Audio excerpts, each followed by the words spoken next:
नमस्कार जय जगन्नाथ। प्रथमे मोर गुरुजन मानक कोटि प्रणाम और सान भाई भौणी मानक हृदय भल पाइबा आशीर्वाद। किसी ड्राइवर भाई मानक नहीं कि सूचना नहीं कि आसी से सूचना आपण मैंने जदि मिलर गाड़ी चलई निहाती आपण मैंने तो जानी पारुथिबे कि भाया सिस्टम बा कि भाया गाड़ी आ जो भाई मैंने मिलर चलई नहांती तो मु आपण मानक से मिलर विषय रे किसी सूचना देवाई चाहूँगी। ए हूँ डबल इंजिन गाड़ी।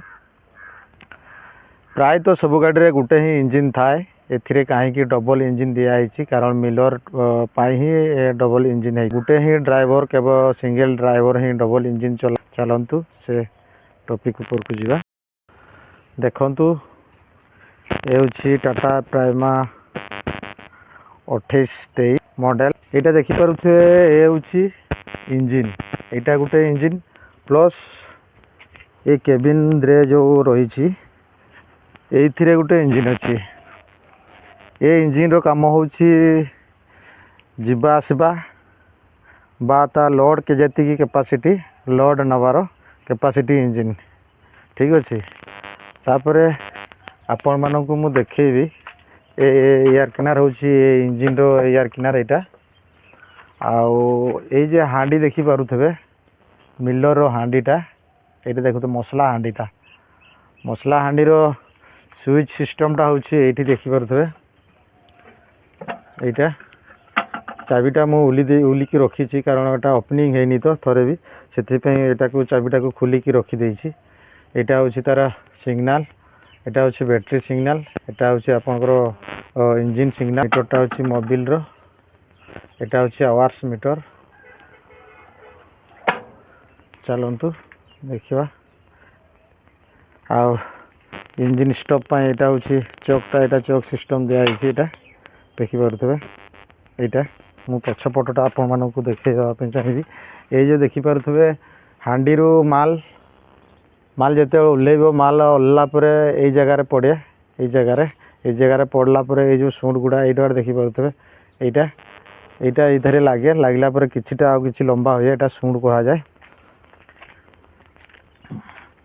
तो यहाँ जानीपे यहाँ लॉक ऑन ऑफ अच्छी यहाँ ऑन ऑफ अच्छी ऊपर गोटे पाइप जो कनेक्शन अच्छी से भी ऑन ऑफ कनेक्शन सिस्टम अच्छी। यहाँ देखिपे यहाँ हूँ सीढ़ी ऊपर को जीवाई यहाँ तौर को ओह्लैब आउ टे तापर यहाँ आसला आपण मानक जो सिस्टमटा मुझे देखा देवाई चाहिए। ये जो इंजिनटा जो स्टार्ट हो जाए इंजिनटा स्टार्ट है ये देखिपे तीन टा लिभर अच्छी। ये तीन टा लिभर काम हो जो लिभरटा अच्छी बड़ लिभरटा जो सामना को दि जाए ताने से जी से माल गुड़ा थाए भितर से बाहर को आसबनी किंतु से जगार ही बुलूब से जगार ही से फेंटी से हांडी भितर फेंटिकी रोथुब।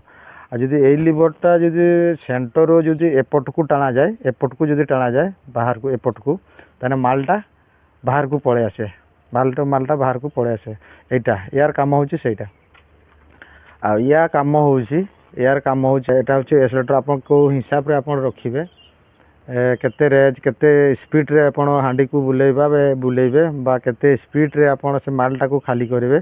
यार काम होची एटा आ ब्रेक होची एटा एडजस्ट कर सारा पर जानी पारे मो एतकी स्पीड रे मो हांडी बुलिबो ताको ए भलिया रखिकी एटा आपन एटा खुली पारबे। एटा देखो एटा खुली जीवो एटा देखंतु एटा खुली जीवो खुली गला पर आपन एटा को एडजस्ट करी टाइट कर देबे। टाइट कर देला पर से लिमिट रे रहिबो से स्पीड रे ही से हांडी बुलिबो ता काम होची एया। एटा देखि पर तो यार इंजिन होची एटा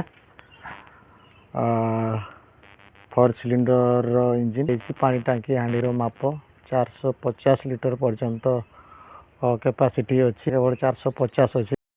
देखिले गाइस डबल इंजिन को लेकिन जो आम कथा होता डबल इंजिन कि भाया चलाती डबल इंजिन कौन लगे कौ गाड़ी डबल इंजिन लगी मुझे डबल इंजिन गाड़ी आपण मानक देखली आपण को केमती लगिला वीडियो जदि आपण मानक भल लगी लाइक शेयर सब्सक्राइब निहाती करेंगे। बाय रोची जय जगन्नाथ पुणी देखा नेक्स्ट वीडियो रे।